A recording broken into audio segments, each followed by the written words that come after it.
Welcome to Exceed Classes. Hello student, exceed classes के online batch में आप सभी का स्वागत है। तो बच्चों, आज जैसा कि मैंने आपको अनाउंस किया था कि हमारा ऑनलाइन बैच आ रहा है जिसमें फिजिक्स और मैथ्स की क्लासेस आपको मिलेंगी देखने को।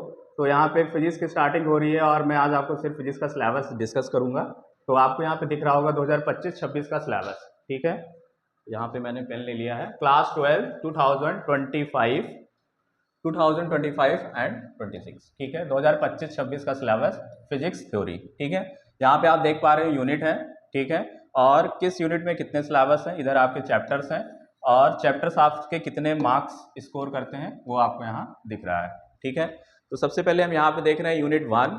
यूनिट 1 में आपका यूनिट का नाम क्या है? इलेक्ट्रोस्टैटिक्स, ठीक है। यूनिट का नाम है इलेक्ट्रोस्टैटिक्स। इलेक्ट्रोस्टैटिक्स में बेसिकली हम कितने चैप्टर्स पढ़ने वाले हैं? 2 चैप्टर्स पढ़ने वाले हैं। चैप्टर 1 में आपको दिखेगा electric charges and fields and chapter 2 है इलेक्ट्रोस्टैटिक पोटेंशियल एंड कैपेसिटेंस। तो बच्चों, ये आपके बहुत ही इंपॉर्टेंट चैप्टर्स हैं। साथ ही इलेक्ट्रोस्टैटिक्स में आपका चैप्टर 3 भी आता है, करंट इलेक्ट्रिसिटी। लेकिन बेसिकली जो आपकी ये दोनों चैप्टर्स हैं, यहाँ से आपको 10 से 12 मार्क्स देखने को मिलेंगे, ठीक है। और यहाँ पे इलेक्ट्रोस्टैटिक्स में आपका नहीं, सिर्फ इसमें 2 ही चैप्टर्स हैं, ठीक है। यूनिट फर्स्ट में सिर्फ 2 ही चैप्टर हैं आपके, ठीक है। कौन से हैं? Electric charges and fields and electrostatic potential and capacitance. Second unit आपकी स्टार्ट होती है करंट इलेक्ट्रिसिटी। लेकिन मार्क्स का जो स्कोर मैंने आपको बताया है ये 10 से 12 मार्क्स का है, ठीक है। 10 से 12 मार्क्स, ठीक है। सेकेंड यूनिट इसमें आता है करंट इलेक्ट्रिसिटी। और जो करंट इलेक्ट्रिसिटी होता है ये वेरिएशन चलता है आपका, 4 से 5 मार्क्स आपको यहाँ से देखने के लिए मिलते हैं, ठीक है।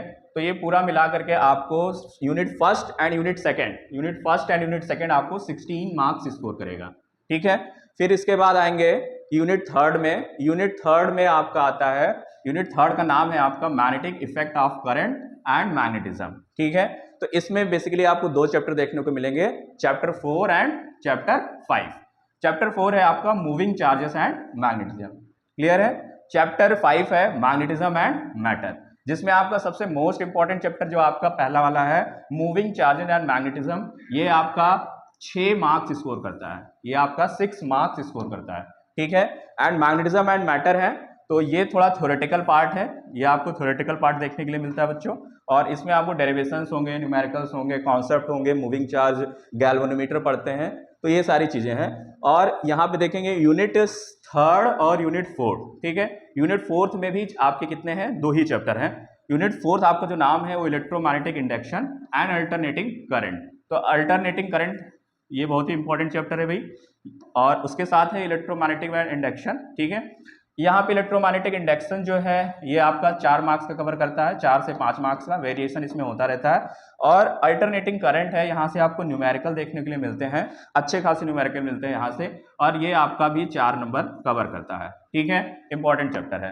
तो आप देख पा रहे होंगे कि यूनिट थर्ड और यूनिट फोर मिलके कितना आ रहा है? 17 मार्क्स हो रहा है, ठीक है। और इसी के बाद आपकी जो पहली वॉल्यूम बुक होती है वो खत्म हो जाती है, ठीक है। यहाँ पे अल्टरनेटिंग करंट के बाद नहीं, एक चैप्टर और भी लेते हैं जो आपके उसमें देखेंगे एसएल अरोरा में, वो इलेक्ट्रोमैग्नेटिक वेव्स जो है वो आपकी सेकंड वॉल्यूम में ही आती है। तो बेसिकली आपके मान के चलिए जो फर्स्ट वॉल्यूम है, यानी जो पहला पार्ट है वो आपका यहाँ तक का है। तो पहला पार्ट आपका कवर कितना कर रहा है भाई? 16 दूना 32, एक 33 मार्क्स का कवर कर रहा है, ठीक है। उसके बाद यहाँ पे इलेक्ट्रोमैग्नेटिक वेव्स है, ये 2 नंबर का आता है भाई, ठीक है। ये एक यूनिट है, छोटा सा यूनिट है, 2 मार्क्स का यूनिट होता है। इसमें कुछ नहीं, सिर्फ इलेक्ट्रोमैग्नेटिक वेव्स के बारे में आती हैं, उनकी इसमें डिस्प्लेसमेंट करंट वगैरह हम लोग पढ़ते हैं।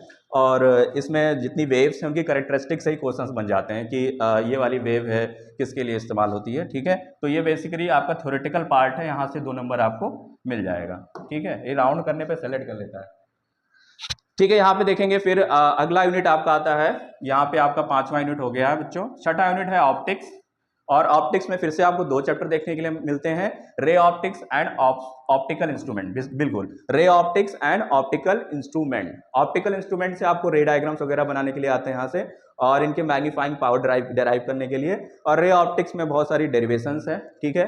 तो यहाँ पे भी डेरिवेशन और थ्योरेटिकल बेस्ड क्वेश्चन आते हैं आजकल, बहुत अच्छे अच्छे क्वेश्चन बन के आ रहे हैं रे ऑप्टिक्स से। और उसके बाद आपका वेव ऑप्टिक्स में बच्चों, तो वेव ऑप्टिक्स में बेसिकली हाइगेंस का प्रिंसिपल हम लोग पढ़ते हैं और इंटरफेरेंस पढ़ते हैं, ठीक है। ये सारी चीज़ें आती हैं वेव ऑप्टिक्स में। अगर हम इसके कवर की बात करें तो आपको मैंने इस वाले यूनिट में ये बताया कि इलेक्ट्रोमैग्नेटिक वेव्स 2 नंबर का हो गया, बाकी जो आपके 2 ऑप्टिक्स है पूरा वो 16 से 17 नंबर कवर करता है, ठीक है, 16 नंबर कवर करता है। 2 तो इसका फिक्स है कि इलेक्ट्रोमैग्नेटिक वेव से 2 ही नंबर का क्वेश्चन आएगा। ऑप्टिक्स से आपका 16 नंबर का आता है, जिसमें रे ऑप्टिक्स का है जो 10 नंबर लगभग कवर करता है। रे ऑप्टिक्स आपका 10 नंबर कवर करता है, वेव ऑप्टिक्स आपका 6 नंबर कवर करता है। इसमें सेलेक्टेड क्वेश्चन होते हैं, हाइगन्स प्रिंसिपल से आपके क्वेश्चन आते ही आते हैं, उसके साथ ही इंटरफेरेंस से आ जाते हैं, इंटरफेरेंस पैटर्न से, और डिफ्रैक्शन से आते हैं, ठीक है। तो ये पूरा 6 नंबर का होता है बच्चों।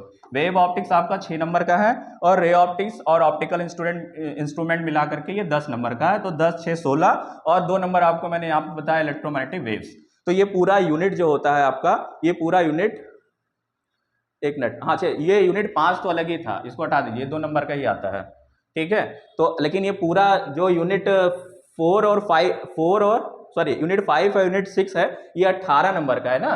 तो 18 नंबर में 2 नंबर तो आपका ये निकल गया इलेक्ट्रोमैग्नेटिक वेव्स, बचा 16 नंबर। तो 16 नंबर में ऑप्टिक्स आपका, ऑप्टिक्स जो है, हाँ ये वेरिएशन होता है, ठीक है। रे ऑप्टिक्स और वेव ऑप्टिक्स ये आपका 14 मार्क्स और लगभग 6 नंबर का ये कवर करता है। थोड़ा बहुत वेरिएशन चलता है ना, एक्यूरेट नहीं रहता, ठीक है। 8 से 10 नंबर ये हो गया, बाकी 4 नंबर कभी आ गया, 5 नंबर का आ गया, तो ऐसे वेरिएशन चलता है ऑप्टिक्स में, ठीक है। तो बच्चों ये यूनिट 5 है आपका, 2 नंबर फिक्स है, ठीक है।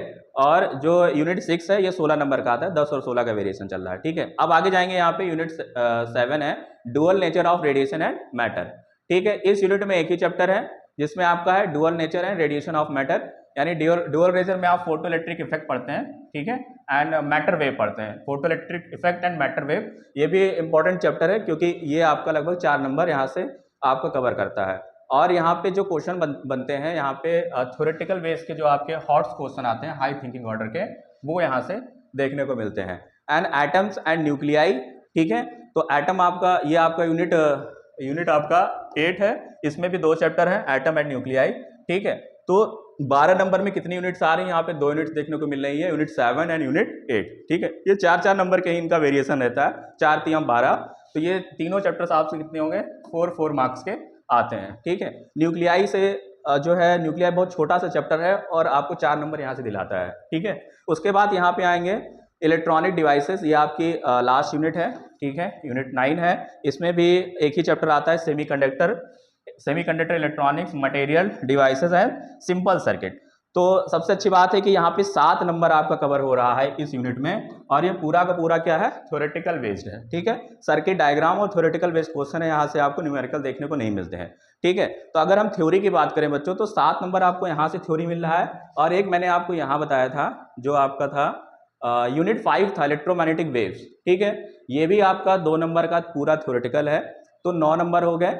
उसके अलावा आपको, अच्छा फिजिक्स में जो थ्योरी है वो डेरिवेशन जो आते हैं आपको, उसको भी हम थ्योरी में इंक्लूड करते हैं, ठीक है। तो अब पूरे परसेंटेज की बात करें, जैसे 70 मार्क्स का आपका पेपर है, ठीक है। तो 70 मार्क्स में आपका जो रेशियो चलता है वो आपका, इसमें देखेंगे 60 से 40 का रेशियो चलता है, ठीक है। 60%, अच्छा ये रेशियो थोड़ा सा अब कम हो रहा है, ये 55 हो गया है इधर, और इधर हो गया है 45, ठीक है। 45 का आपको न्यूमेरिकल है, 55 की जो आपकी है वो थ्योरी मार्क्स आता है, थ्योरी आता है। लेकिन अब सीबीएसई कर क्या रहा है, जो आपका थ्योरी का जो पेपर है वो घुमा के आता है ना, कि जैसे कि डायरेक्ट आपके डेरिवेशंस नहीं आ रहे हैं आजकल, ये डेरिवेशन डायरेक्टली कह दिया कि हाँ जो डाइपोल है, डाइपोल के एक्सियल पोजीशन पे या इक्वेटोरियल पोजीशन पे आप इलेक्ट्रिक फील्ड निकालिए। इसके अलावा जो क्वेश्चंस बन के आ रहे हैं वो थोड़ा सा घुमा के क्वेश्चन आते हैं, उसकी प्रैक्टिस हम आपको करवाएंगे, ठीक है। तो आपका ये पूरा सिलेबस रहा, मैंने आपको पूरा सिलेबस यहाँ पे डिस्कस कर दिया है, और सिलेबस में जो चैप्टर्स हैं यहाँ पे, ये पीडीएफ जो है आपको टेलीग्राम पे दे दी जाएगी, वहाँ पे आप देख पाएंगे कि किस चैप्टर में, जैसे इलेक्ट्रिक चार्जेस एंड फील्ड्स आपका पहला चैप्टर है इलेक्ट्रोस्टैटिक्स यूनिट्स में, ठीक है। और बेसिकली हम स्टार्ट भी यहीं से करेंगे, इलेक्ट्रोस्टैटिक जो आपकी पहली यूनिट है और उसका जो पहला चैप्टर है इलेक्ट्रिक चार्जेस एंड फील्ड्स, यहीं से स्टार्ट करेंगे, और इसमें कितनी सारी चीजें हैं वो पूरा है। तो ये पूरा आप कंटेंट देख सकते हैं, इसमें पूरा लिखा हुआ है, पूरा सिलेबस वाइज ही आपको पढ़ाया जाएगा। तो यहाँ पे आप इसको टेलीग्राम पे देख लेंगे, ठीक है। तो फिर हम स्टार्टिंग करेंगे आपकी यहीं से इलेक्ट्रिक चार्जेस एंड फील्ड से, ठीक है।